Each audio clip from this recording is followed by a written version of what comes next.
I muted it. We're recording. He's so bad. Ready to go. All right, roll call. Let it be recorded, Johnson, Nicholson, Warrior present, Burnett is excused. Approve of the agenda. So moved. By Johnson, second by Warrior, under discussion, here none, all in favor. Aye. Nays, motion carried, approve of minutes. Moved. Second. Moved by Johnson, second by Warrior, under discussion, here none, all in favor. Aye. Nays, motion carried. Regular business. Number one, consideration with possible action on request by Alderman Galvin for Department of Public Works to develop and implement a 5-year plan to inspect sidewalks and repair or replace them to code, referred from July 30th, 2018. Steve Grenier.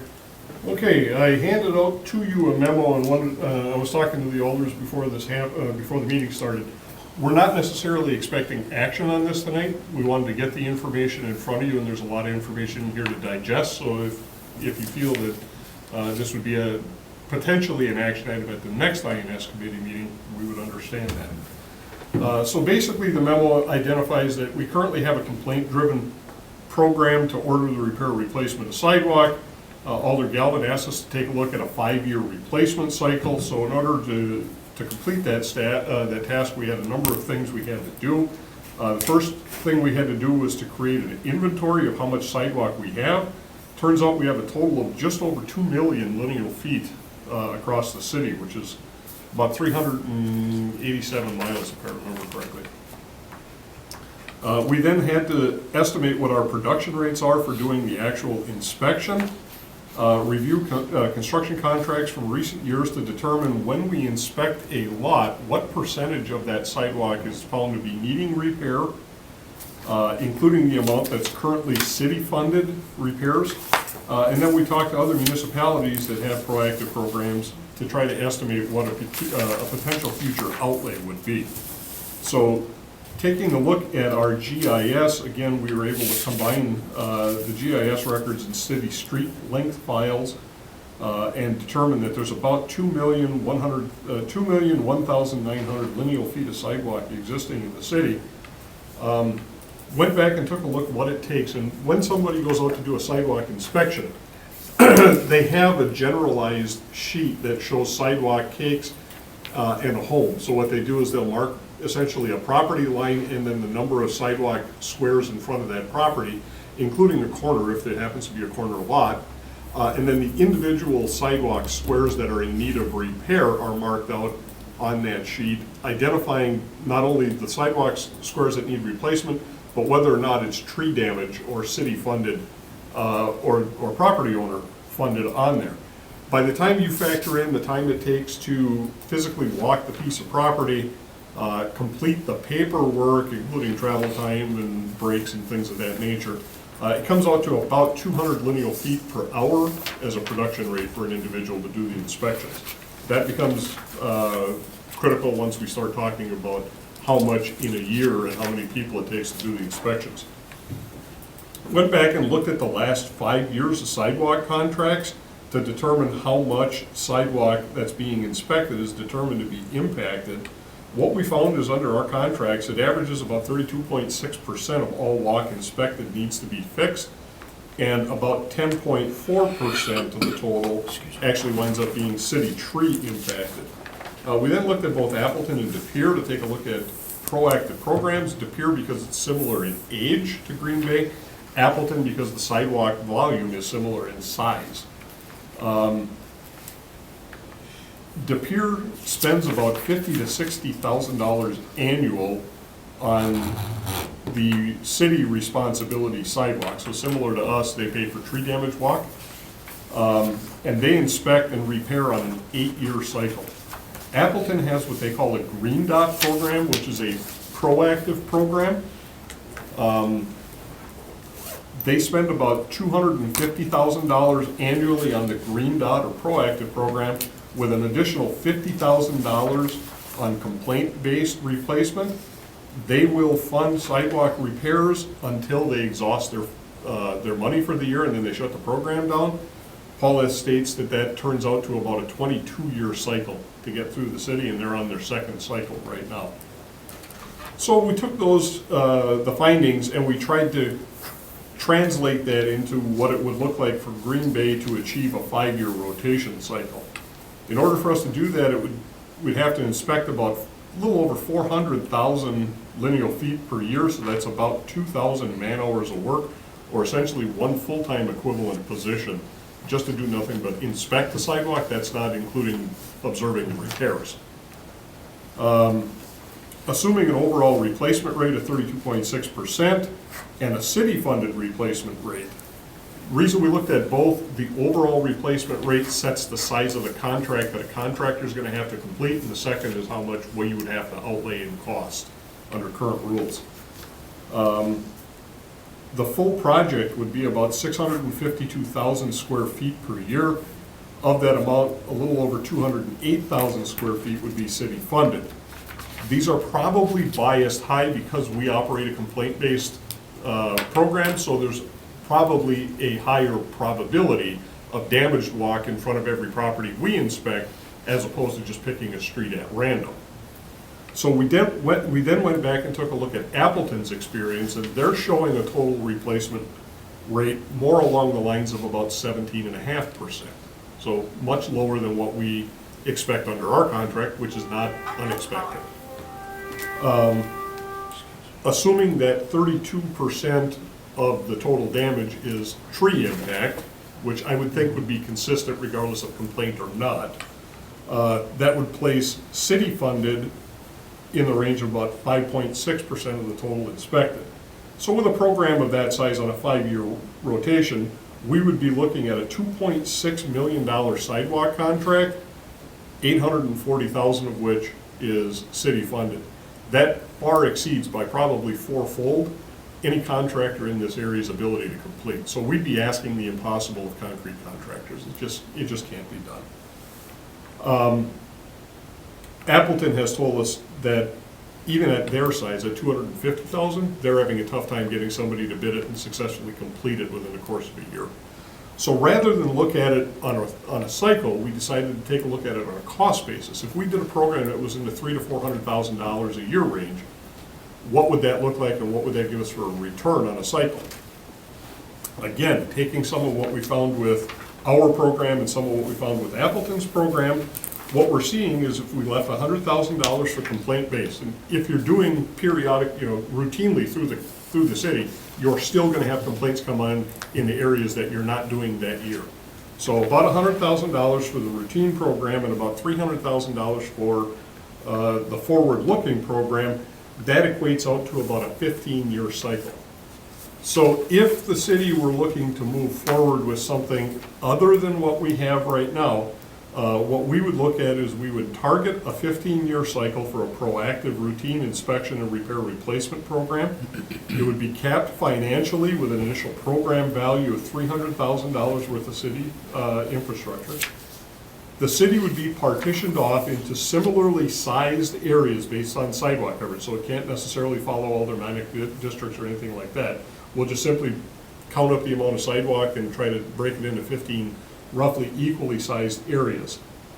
What we would propose to do is hire seasonal engineering interns, and those engineering interns would complete the inspection and likely also travel along with the sidewalk contractors to document the repairs that were done. They would target the area for the next program year, so they would inspect in 2020 for sidewalks to be replaced in 2021. We'd be 1 year out on what they're inspecting. The cost for the interns would be covered as part of the program cost, which is a relatively minor amount of money. Using prior year's construction cost, the sidewalk inspections would continue until the financial cap was reached, at which time the program is shut off for the year. We do anticipate there's going to be some areas of town where we may get through the entire area and not exhaust the entire $300,000. There's going to be other areas of town where the sidewalk is older that we're going to hit the $300,000 before we get through the geographic area we've targeted. If that happens and we have to shut the program down before we get through the area, any areas within that, any cut off areas within that geographically targeted area automatically become the first ones we inspect for the following year. And the existing complaint-driven program would continue largely unchanged from the existing, but over time would decrease because of the periodic or routine inspections.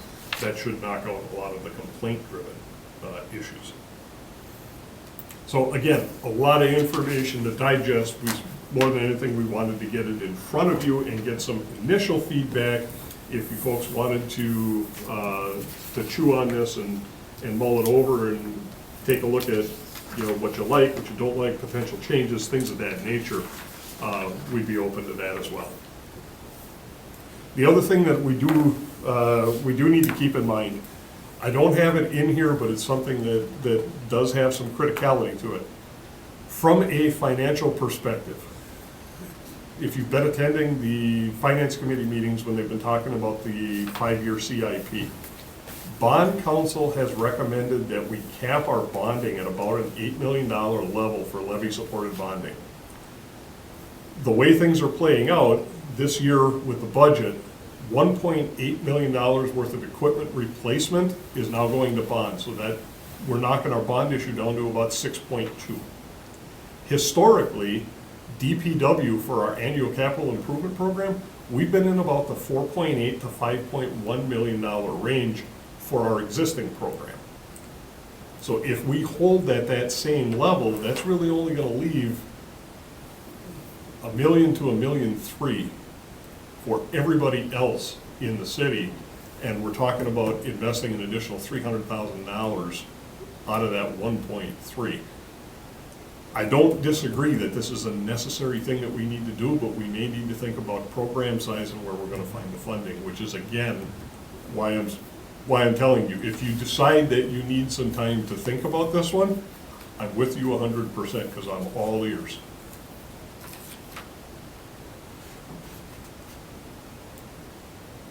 Any questions? Would move that we table this until the next meeting and at least give Galvin an opportunity to come and talk about his item.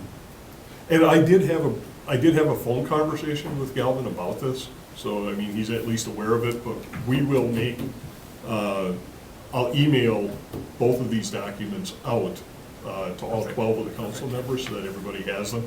We weren't able to get them into the packet, otherwise everybody would have them already. Alderman Johnson, I would recommend to hold, not to table. What's the difference?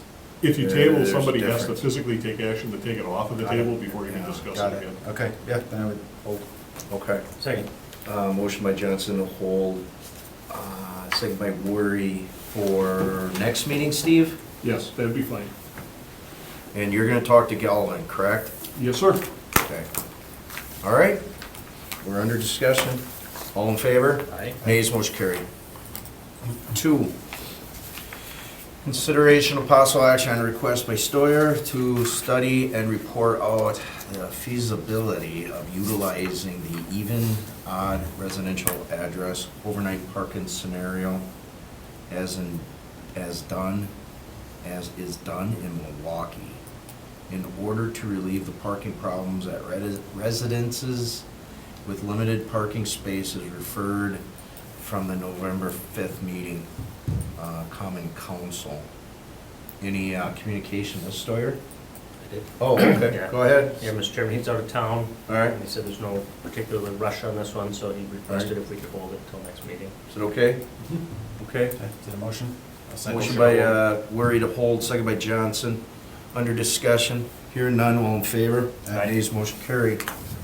3, consideration of possible action on request by Alderman Worry to review how sidewalk replacements are funded, with staff reporting back to Improvement Service Committee how the 10 largest communities in Wisconsin handle repairing damage caused by any means to sidewalk, referred from October 29th.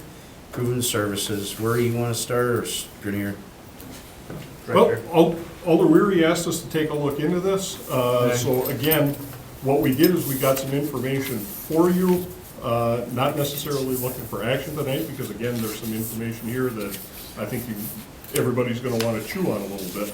So what we did is we actually went to the 15 largest by population, trying to get a better cross-section of what other folks do, and all municipalities, all 14 other municipalities that I spoke to, if a utility contract is the reason the sidewalk was damaged, so if Wisconsin Public Service is renewing a gas mains, if Verizon is putting fiber optic under, every municipality immediately turns around and holds the offending party responsible for that. So what we're really left with is tree damage or things like tree damage and everything else. So if, because the city has a tree there in Green Bay, the city picks up the cost for tree damage block, whereas the property owner is responsible for all other types of damage to the sidewalk. So that was the, kind of the breakdown that we did with the other municipalities. And if you take a look at the information that we gave you, it's kind of all over the board. Milwaukee sets up an annual program, and I think they have 2 aldermanic districts per year in the program. So they have more of a routine, go around the city kind of thing. And if you're in the program, it's a 50-50 cost share whether it's tree damage or not. If you're outside of the program, they do not have a complaint-based program. If you're outside of the program and you want sidewalk replaced, it's 100% property owner cost. Madison also has a program, 50-50 cost if you're in the program. If the property owner elects, it's a 50-50 cost share in the program if you let the city do the work. If the property owner goes out and hires a contractor, it's 100% property owner cost. If you're not in the program and you identify that there's walk that needs to be or a damaged walk that needs to be addressed, first you have to contact engineering. They have to come out and agree to it, but if they agree that it does, they will offer a rebate as part of the cost. So kind of similar to what we do here. And that's the same whether it's tree damage or not. Of course, Green Bay, tree damage we pay, anything else property owner does. Kenosha is the same as Green Bay. Racine, it's 100% property owner cost no matter what, tree damage or not. Appleton is just the opposite, it's 100% city cost, tree damage or not. Waukesha is the same as Green Bay, city pays for trees, property owner pays for everything else. Oshkosh is 100% property owner cost. Eau Claire is 100% property owner cost for the new walk, but the city will dispose of the old concrete regardless of tree damage or not. Janesville is 100% property owner cost, the city doesn't pick up anything. West Allis and La Crosse, both 100% city cost. Sheboygan, if it's tree damage, they'll offer a 40% rebate, 40% of the cost is picked up by the city, 60% by the property owner for the first 2 sidewalk panels, and 100% thereafter. Non-tree damage is 100% property owner cost. Wauwatosa offers a 33% discount if it's tree damage, regardless of how much, and 100% property owner cost if not tree damage. Fond du Lac, it's a 50-50 cost split between the property owner and the city for tree damaged walk, and all non-tree damaged walk is 100% property owner cost. So again, how that may impact how our funding is currently set up, I would imagine you guys are gonna wanna take a look at this and kinda come up with it, but I at least wanted to get the information, get the process started for you. At least you have the information. No, appreciate it. It's excellent, excellent information. I do think it can go hand in hand with the other item, so. Really, Which is why we tried to kinda keep them together. Yeah. I'd make a motion to hold it till the next meeting so we can handle both these at the same time. Just one question. Yeah. Hang on, okay, you wanna hold what? Both what? 1 and 3? Yeah. I mean, Okay, they're- you Well, want three, one and- one's already held, yeah. Right, so you wanna, okay, that's what you're talking and about. keep them on the same track. Okay, we made a motion to hold, Johnson second. Just a question. Hang on, I need a second. I'll second it for discussion. Okay, Yeah. you got the floor. Steve, would it be possible to get some data, and I apologize, I threw a quick scan, I guess I'm maybe not immediately seeing it in your other report, but of how much sidewalk we currently repair each year? Do you have like maybe last 5 years worth of data? Yes, we do. I just think that would be useful information to see as well, so that we know what we are repairing versus what we anticipate through. We're currently averaging about, one year we inspected 21,000 lineal feet, but that was an oddity. We're averaging, I think, about 8,000 lineal feet, which translates to about 40,000 square feet. Oh, is that what's here, total sidewalk No, inspected? no. No, it's That different. information is not in there. We referred to looking at it, but we didn't give it to you. So I think we're at about 8,300 lineal feet a year that we're inspecting. At 5 feet wide, that comes out to about 41,500 square feet a year that we're doing inspections on. Of that, 10.6% is city funded. So that comes out to about 4,400 square feet.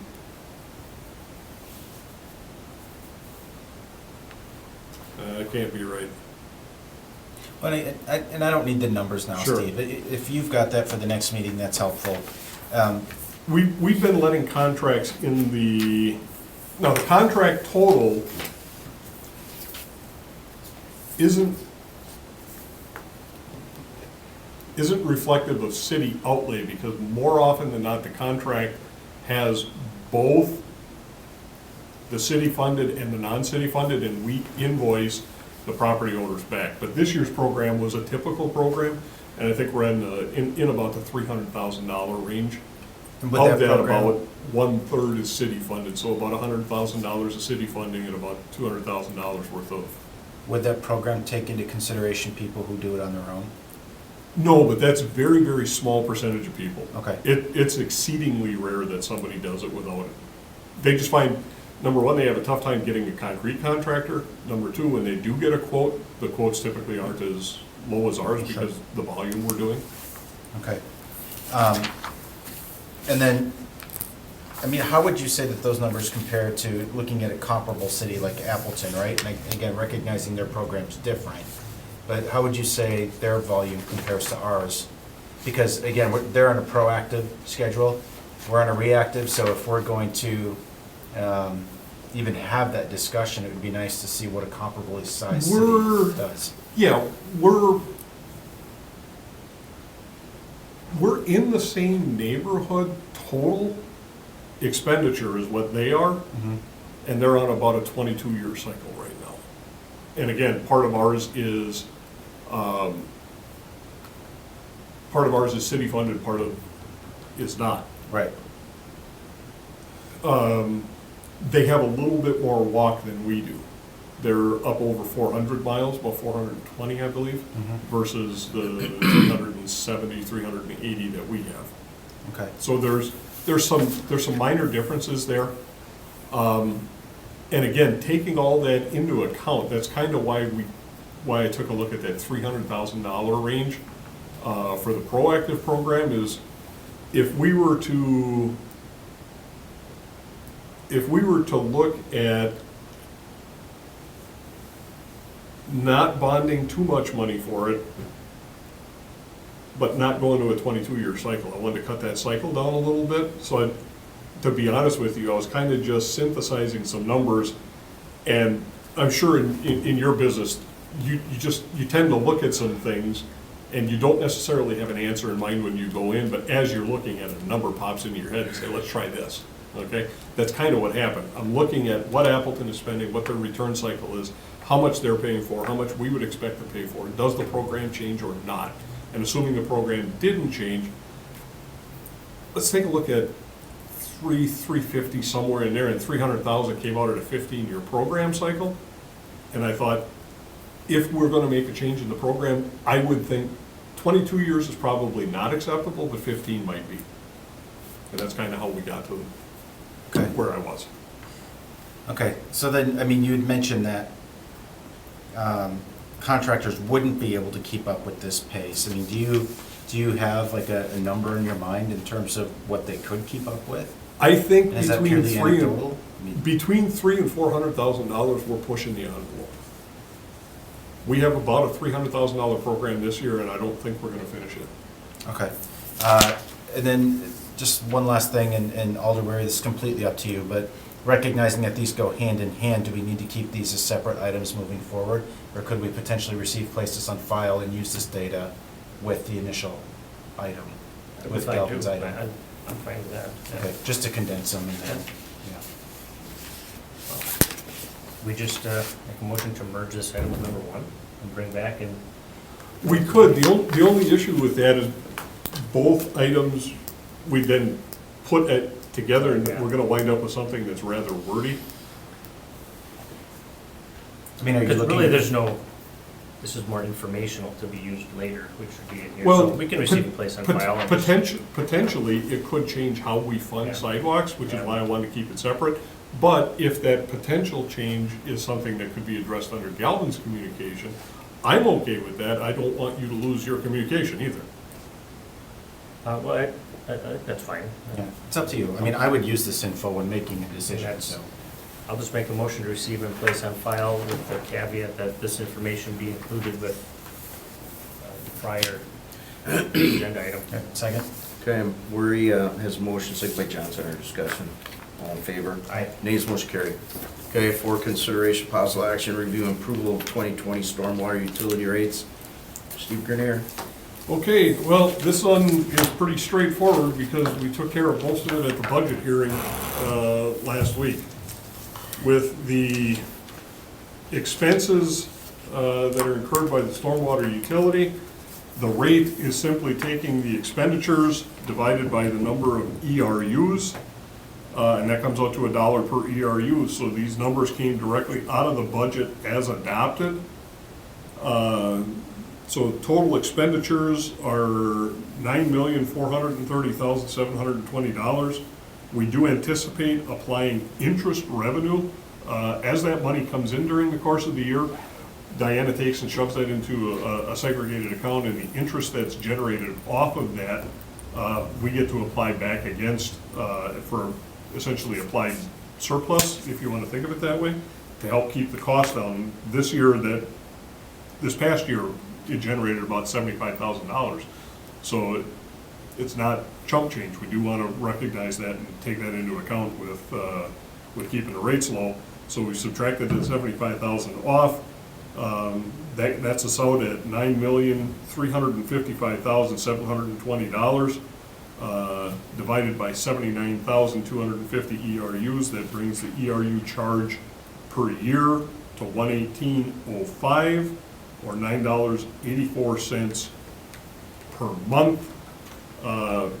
I made a mistake. I was off by about $7,000, $7,500 during the budget discussions, which is why the numbers presented tonight by Matt Heckenleibel are slightly different than the ones that I had given during the Joint Personnel Finance Committee.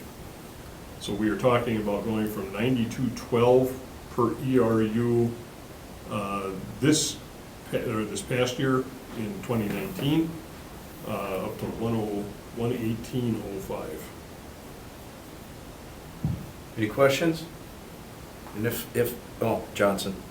Steve, when I'm looking at these numbers, I'm looking at, when we're looking at the rate, 4 years ago it's $5.87. The new proposed rate, $9.84, represents a 65% increase in 4 years. And when I look at the total, like the dollar volume, in the last 10 years, we're looking at a 95% increase.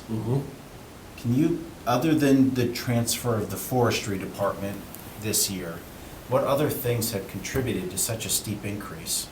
Two things in particular. Number one, transfer to capital. That's what we pay, that's what the stormwater utility pays for, a combination of storm sewer replacement and upgrades on street projects, and stormwater management devices. So any ponds that we're building, this, except for the one that's going in on Basin 110 right now, lift station upgrades, those types of projects, so capital projects, storm utility has to cover their own. What we can't cover with transfer out to capital, we have to cover with debt service, not too differently than what the general levy does, but utility has to cover their own debt service as well. So that's one of the primary items. The second one is equipment. As we have added new staff and new capabilities in the sanitary sewer, I think when we bring the annual sanitary reports that are submitted to DNR, we've been able to show you how we've cut from like a 13-year cycle to a 5-year cycle to get through the city and inspect and clean the sanitary mains. And as a result of that, we're getting less and less backups, especially backups that are city problem. Same guys work in the sanitary section as work in the storm. We got a sewer utility, and they work on both types of pipe.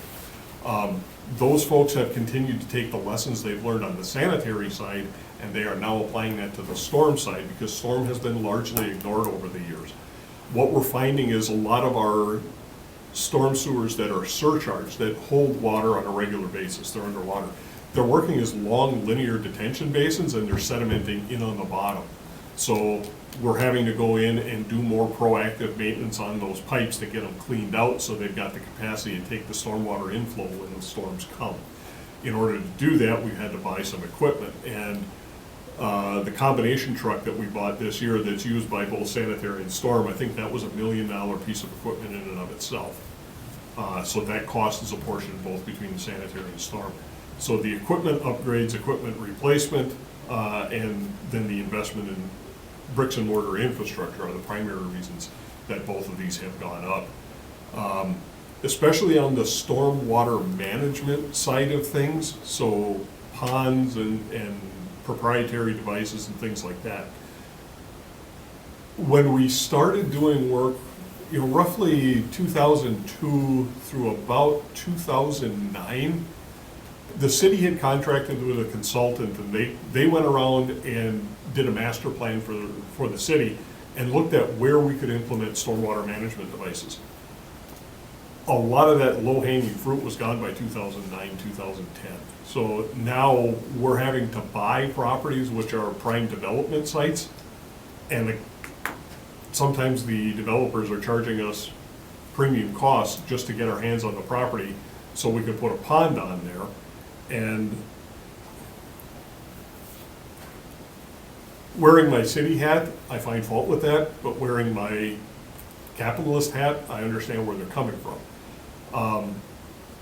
If I didn't waste that valuable property sticking a stormwater pond on it, they would be able to get X number of thousands of dollars for that lot to put a development project on. And then I wear my city hat and I say, yeah, but for that pond, you can't do stormwater management, so none of the site is developable. I should only pay you farm field prices. So, we're caught in that sometimes as well. How does our rate compare to other neighboring municipalities? Offhand, I don't know. Close, high, low? I think we are high, but not excessively so. We didn't talk actual numbers, but I was at a conference down in near Toma last week with the American Public Works Association. And I was talking sidewalks, among other things, with a variety of folks there, and mentioned where we are this year with our stormwater, because we had just come out of budget on Tuesday, and on Wednesday night, I drove down to Toma for the conference. So things were fresh in my head. And was talking to a couple of folks. I know I had discussed with, I don't think Madison is necessarily a good comparison because they're so urban, but had a conversation with Janesville, was talking with the peer, somebody from Sheboygan, Wisconsin Rapids, Fox Point, but again, that's suburban Milwaukee. I don't think that's really comparable. A few other municipalities, Oshkosh, and when I mentioned that we were going from 9212 to 118, by and large, most of the guys said, oh man, I didn't realize you were that low before, but boy, you made a jump. That's a little on the stiff side. So I think a city comparable to us in development characteristics and so, we would probably be in about the 107, 110 range, I'm guessing, which is about where we had been projecting it until forestry. So a little more than, give or take, about half, maybe a little less than half of the increase this year was So we went from 92 to 102 to 112 up to 118. Maybe 35–40% of the rate increase was due to the forestry issue. The rest of it was because of the needs of the stormwater utility.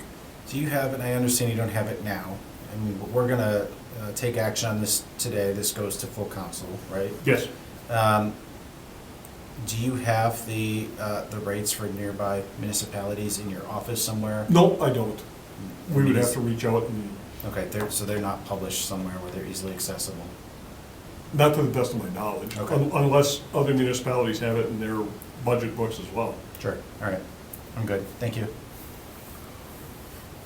Alderman Wary? Thank you, Mr. Chairman. Did have a question on the dike maintenance. It looks like we have 5,000 in there, and that was the same maybe last year.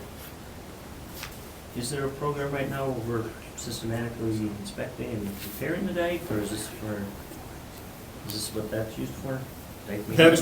That's what that is for. We actually had a little bit more than that last year to do the inspection.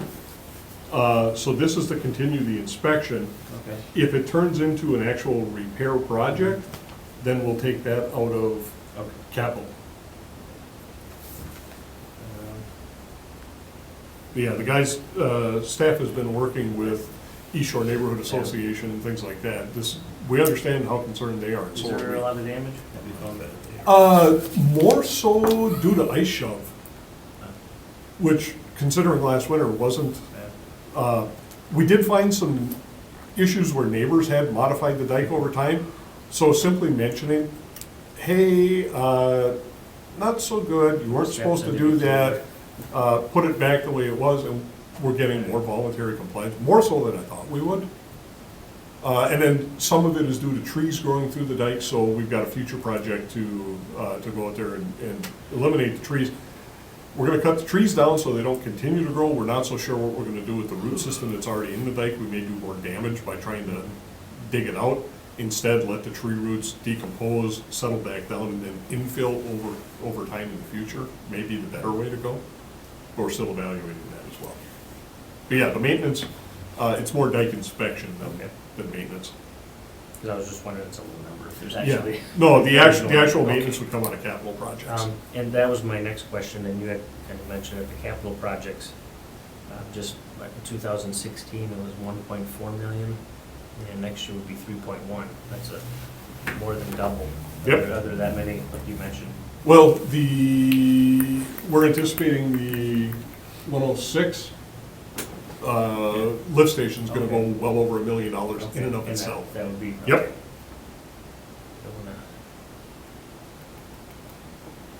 Are there any other flooding issues being addressed through this? Any of the flooding issues, anything that we're Okay. doing comes out of this. So. Now, what we've done with a couple of locations, we're gonna be doing for the Antoinette sewer. We're gonna get down in there and try to get a flap gate installed to try to stop the river from backflowing, but by doing that, the water's not gonna flow out very easily either. So we're putting a small pump in there to try to keep the pump, or keep the pipe dry in between. It's not big enough to handle the big rush of water that comes in, but hopefully we'll be able to create some storage to initially get that water in there and then get it pumped back out over time until we come up with a bigger system. Did we come to a resolution about some of the flooding on Main Street? There Nope, was the an consultant- option. Okay. The consultant is still working, Okay. matter of fact, I just talked to the consultant while we were Okay. down in Toma as well. Okay. 'Cause I know we were talking about something like cops. There was like a. Yeah, what they're doing is they're putting the final numbers together on a cost estimate. Okay. What we're looking at is from the dead low between the Dollar Tree and the new Arby's and Familia Dental. There is box culverts that'll run all the way from that point down Main Street to Elizabeth in front of the Riverside Ballroom. Mhm. And we're talking in the $35 million range for something like that. So is Main and Mason and Schwartz in this Yep, report that no, you have? not in this one. That's in the report that Alder Weary was talking Will that about. be coming back Consultants in bringing the back. next couple of months or? Yeah, Okay. Steve, why isn't it in the stormwater utility rates. Main and Mason. That would come Shores. back up in the capital improvement program. That'll be coming back, okay. Yeah, All we- right, Yep. sounds good. The entire budget for the stormwater utility is only 9 million. That one project is gonna be well over 30 in Okay, itself. got it. I understand. That's all. And thanks. All right, entertain a motion. Motion to forward to council. Well, Motion to forward to Unless you have a different council. motion, Alderman Johnson. I do. I'm not approving it, I'm just forwarding it. Okay. My motion, I think, well, let me ask you a question, Steve. If we make a motion that modifies this rate, how does that impact what you do? We won't have enough revenue to cover our expenses for the year. Let me be more specific, right? We passed a budget Yep. with the assumption that we were going to pass whatever stormwater rate was put in front of us. Well, actually, when you approved the budget, part of what you approved was the revenues. And the anticipated revenues from stormwater was in the budget, but not the rate. If we adopt a different rate, we won't make our revenue projection. We'll come up short. So the city will have to make, Somebody's gonna have to, yeah. yeah. So the city budget would have to adopt for that. You'll still be able to do all the other things here. I mean, hypothetically, if I make a motion that says we're gonna reduce this by $1.189 million, what would be the next step? I mean, it's gonna get pulled and discussed at council, right? What do I anticipate is gonna be the next step? I'm gonna be tasked with finding a way to make that up. Because the expenses have already been approved. Somebody's gonna tell me I have to figure out a way to either cut the expenses or make additional revenue, one of the two. And Well, I'm not sure why the Parks not Department that it wouldn't be matters, tasked with that. Not that it matters, but I'm not gonna be there. So, Yeah, well. and I Next get week that. is Michigan deer season. I'm leaving for vacation on Thursday morning, so not that I don't want to have the discussion, I just want to be honest with you, I'm not gonna. No, I be there. understand. Look, and I think we know how this is all gonna play out, but out of principle, I'm gonna make the motion that we approve stormwater rate of $103.04 per year. Would that be the appropriate way to word the, Sure, because essentially what that is it's, the total amount minus the forestry department. okay, And then that's, if my math serves me right, that's what it would equate out to. I'll take your word for it. Just round it off to 104. All right. It's up to you. Yeah, why don't we leave it, because then the math lines up and people understand the principle behind it. So 103.04. Second. And if the budget vote is reflective of this one, it'll get reversed. Yeah, second. You got the motion, Steve? Yes, Okay, it was made by Johnson, seconded by Wary, under discussion. Hearing none, all in favor? Aye. Nays, motion carried. Okay, Steve, it's your report. okay, 3 things for you quickly. Number one, I don't know if you heard or not, I'm not being facetious, I'm being serious, I don't know if you heard. Selling?